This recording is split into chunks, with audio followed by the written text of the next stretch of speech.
my beloved Boss Mike Cervera.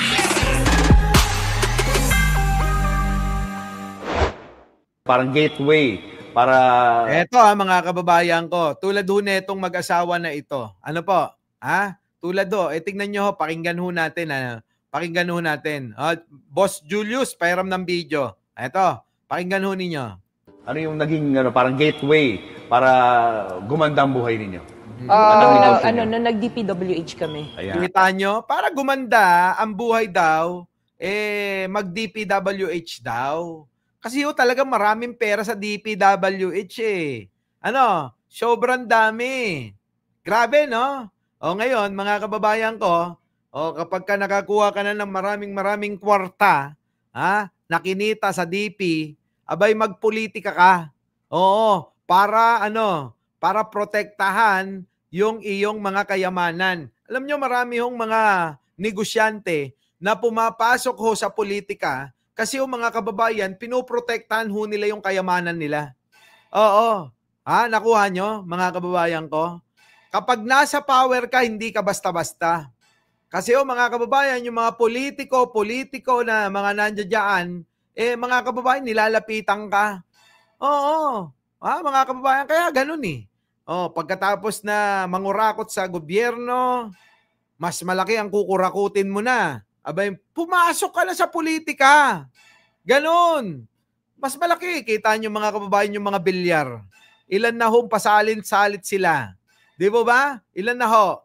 Mula doon sa ama, sa asawa, sa anak na 2. Aba mga kababayan hindi na nawala yung bilyar. Saan? Diyan sa Senado Minsan pa mga kababayan tumakbo yung ama Yun lang. Oo. Yun nga lang. Talo, mga kababayan. Siguro sabi ni bro, sobra ka na. Mas malaki ang magiging problema pag naging presidente ka. Kaya hindi ko ipapahintulot, na magiging presidente ka pa. At nga, hindi ka pa nga presidente, grabe na. Pag naging presidente ka pa kaya, yan, mga kababayan, tingnan nyo. Grabe, no? Pasok tayo sa DP. Kung gusto nyo na maging, mga kababayan ko, pasok kayo ng DP kung gusto nyong yumaman.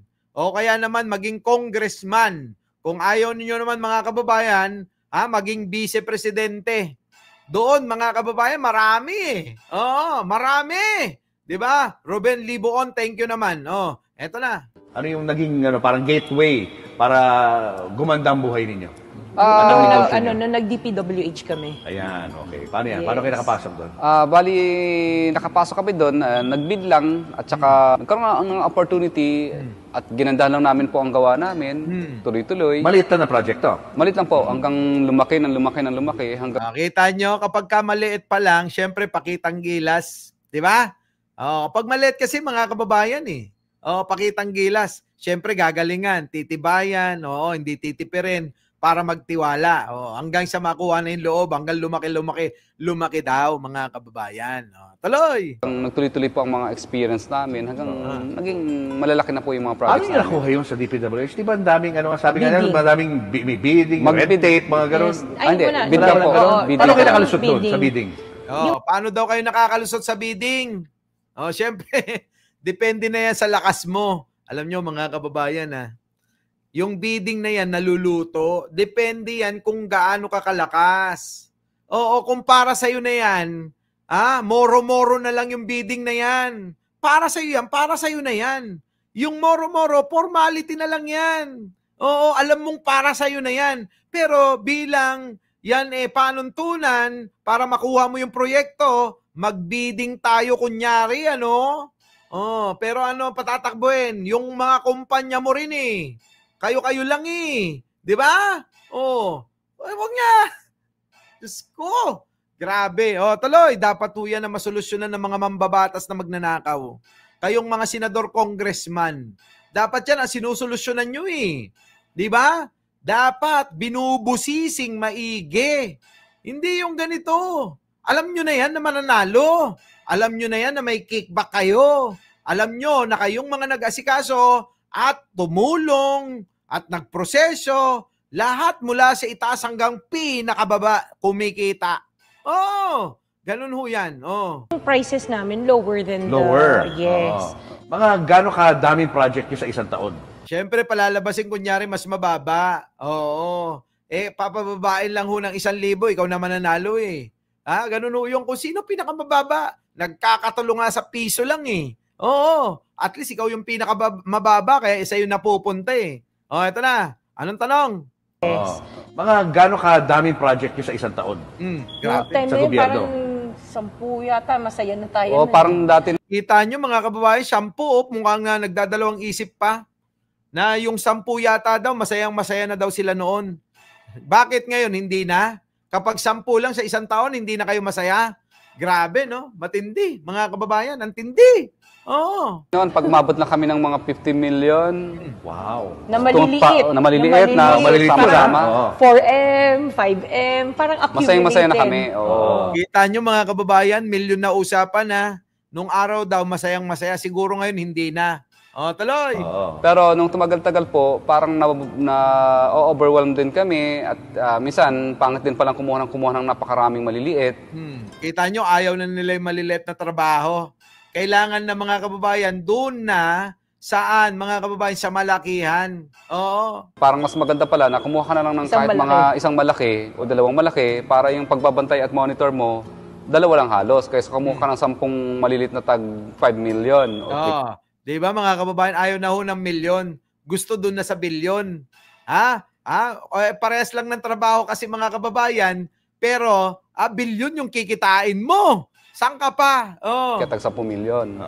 So yung management mo, hindi ganun karami. At hindi rin karami yung set ng equipment na pwede mo gamitin sa... Pati documentation niya. Pati documentation niya, mahirap pag masyadong marami. Anong malaking project ang nagawa nyo na nagpabago ng buhay nyo?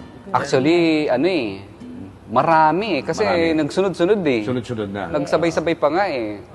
Tapos, dahil sa mga ahensya ng gobyerno, hindi ko mo naman talaga kailangan ng sobrang laki ng puhunan kasi may mobilization naman po yan.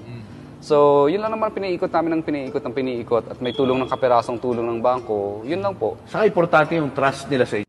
Grabe, no, mga kababayan, ano? Ganun lang ho yan. Kaya pas itong si Vico Soto, mga kababayan, minsan, nung nakaraan, sabi niyo, mayaman ka nga. Galing naman sa panglalamang. Di ba? Mataas ka nga. Nakamit mo nga. Galing naman sa kawalangyaan. Natandaan niyo yun? Yung sinabi ni Vico na gano'n, mga kababayan, Yung pala, eto pala yung mga pinariringgan. At ngayon, panay na ang expose ni Vico, di ba? Oo, patungkol dito sa kila Diskaya. Oo, matindi, no? Oo, buti pa si Vico, Kailan kaya magagaya ni Magalong, Si Magalong, daldal pa rin ng daldal, pero wala pa rin na ipapakitang mga dokumento. Oo, mahirap yan. Oo, wala nang pagkakaiba si Magalong kay Sara. Puro lang daldal silang dalawa. Tapos mga kababae, wala naman pinapakitang mga dokumento na magpapatunay at magtuturo kung sino talaga yung kongresista na tinutukoy nila. 'Di ba? Puro lang salita. Oh, puro lang daldal. Ayun naman pala, nagpapa-grandstanding lang. Nagpapapansin, nagpapasikat. Para nga naman, hindi makalimutan, oy, bayani yan. Ganun ba? Gusto nyo maging bayani? So, ang gawin ninyo, ilabas nyo yung mga dokumento nyo. Magalong, labas mo! Oo! Ilabas mo, tapos bigay mo kay Pangulo. Hindi yung ang dami mong pang-arte. Yung pang may kapakeme na tinatakot ka. Ba, tatakutin ka ni Pangulo? Hindi marunong manakot yun. Kayo lang yun. Si Digong lang yun. Di ba? Mga kababayan ko. So mga kababayan, nako, ang haba na ng topic natin. Grabe, no? Balikan na lang natin to. Yung mga drama ng mga hinayupak na tulad nito, mga kababayan, no? The record, wala po ako sa mundong ito. Meron na pong negosyo ang aking pamilya. Pero ni minsan po, ni piso, hindi nakinabang ang aking pamilya sa pagiging taong gobyerno ko. In fact, hindi po nakakalapit ang aking mga kamag-anak. Ito naman si Mr. Drama Jackma. Alam mo, Jackma, huwag mo kaming pinapaandaran na ganyan. Alam naman namin na nakinabang yung pamilya mo, yung kumpanya nyo sa panahon ni Digong. Huwag kang ganun. Oo, huwag ka nang masyadong sinungaling pa. Ikaw lagi nagmamalinis Ito magaling magpalinis mga kababayan, pero nasasangkot din naman mga kababayan, di ba? Sa pagkuha ng mga proyekto nung panahon ni Digong Di ba? So yan ang ating mga tatalakayin at itong si Villanueva. Oo, ini-next natin to. Magpapahinga lang tayo sandali. Ano? Babalik tayo maya-maya mga kababayan. Babawiin natin yung live natin kahapon. So muli mga kababayan, hanggang dito na lang. Ako po ang inyong lingkod. Opo, Mike Cervera po, lagi nagsasabing, mahalin natin ang ating kapwa, pagdasal po natin lagi ang ating bansa. Magandang umaga, magandang hapon at magandang gabi. Sa mandako ng mundo, naroon kayo. Siyempre, magandang buhay na rin para sa ating lahat. Siyempre, bago tayo mag-iwalay, huwag niyo kalimutan na mag-like, mag-share at mag-subscribe. Maraming salamat po. Our beloved Boss Mike Cervera.